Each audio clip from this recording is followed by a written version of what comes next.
UDC. Good afternoon. I'm Ron Yoshimura. I'm the Director of Operational Technologies for UDC. Today I want to talk about some ADMS model considerations when migrating to the utility network. It may seem obvious, but the ADMS model will need to be rebuilt using the new UN source data. This is really a new ADMS model build project, and time should be allocated as such.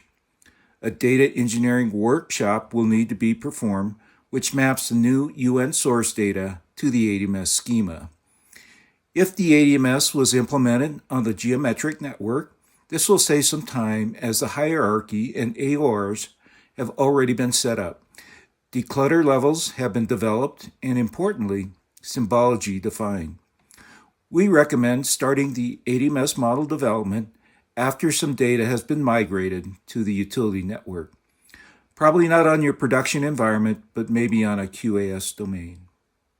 For me, one of the most important factors in the success or failure of an ADMS implementation is the quality of the source data. Quality source data is critical to downstream applications like in ADMS. These applications are highly sensitive to source data. So how do we ensure we are providing the most accurate data to these critical downstream applications? The first thing that we do is a GIS data assessment. When we assess the current state of the GIS, we are looking for connectivity. Is the GIS connected properly from the substation to the service point or distribution transformer?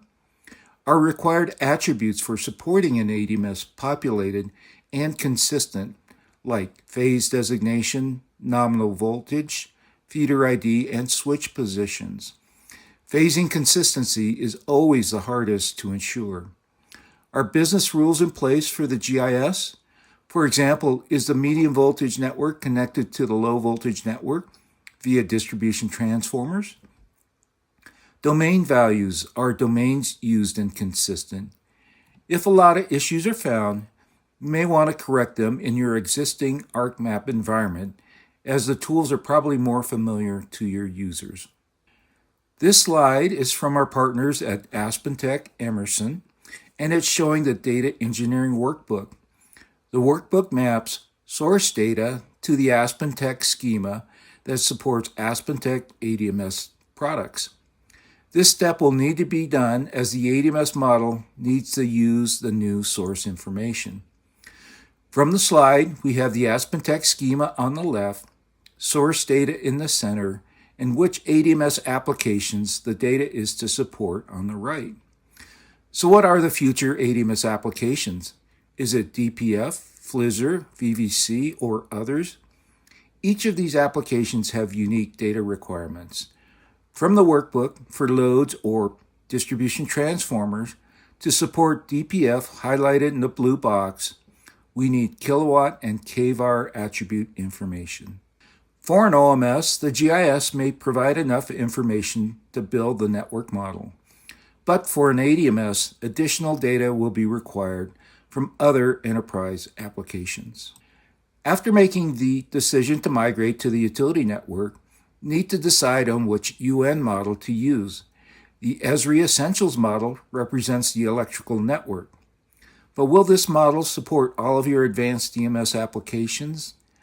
The Esri Expanded model also represents the electrical network and supports substation modeling. The Expanded model supports advanced DMS applications and models HV, NV, and LV features.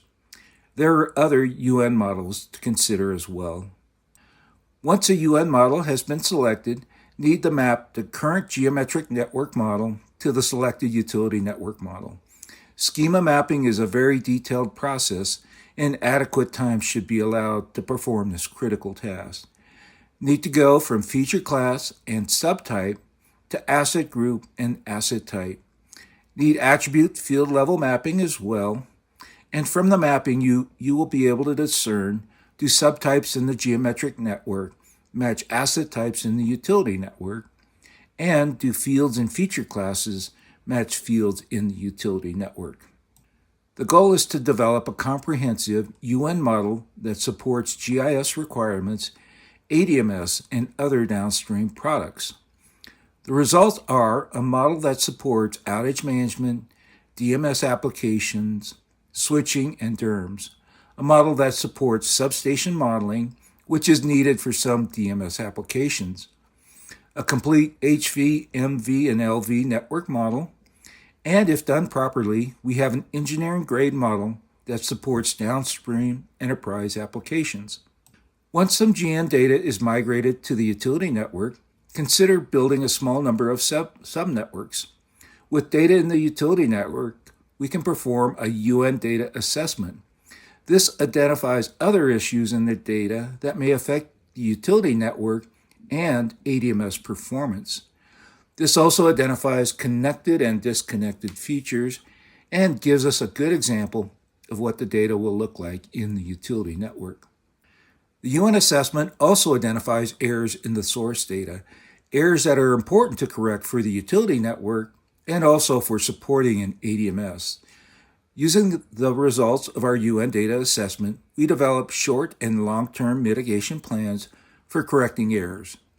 From the assessment, we can see UN errors and potentially ADMS source data errors like missing midspan devices, missing junctions, stack point features, and duplicate vertices.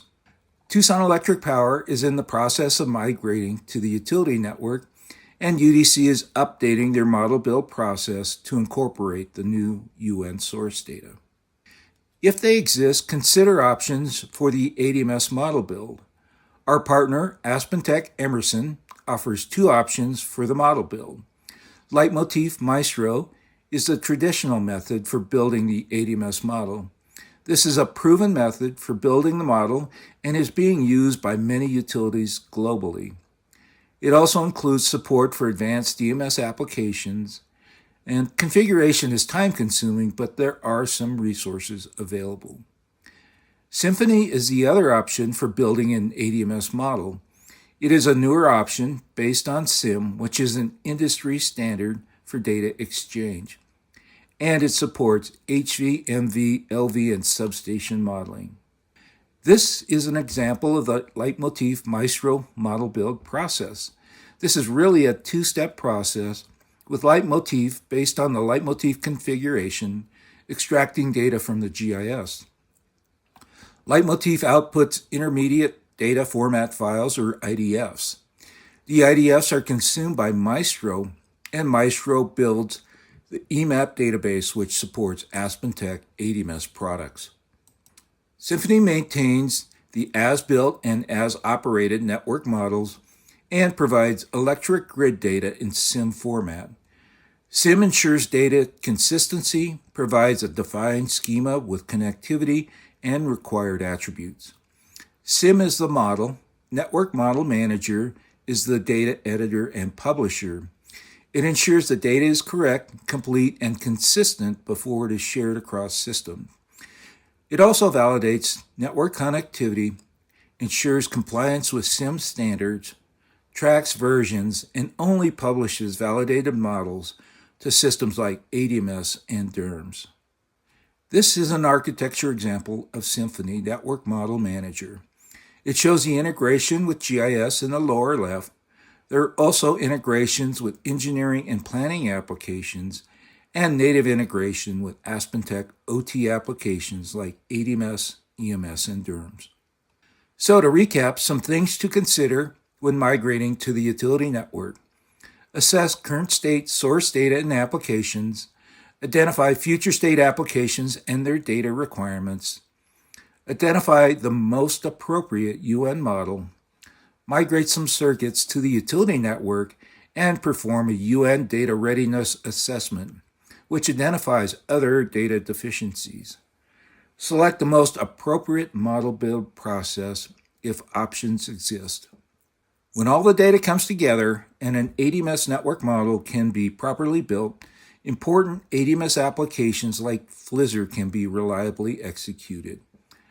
This slide is from our partners at AspenTech, and it is showing an outaged area with customers who have called in, the outage incident, and because Flizzr has been run, the probable fault location.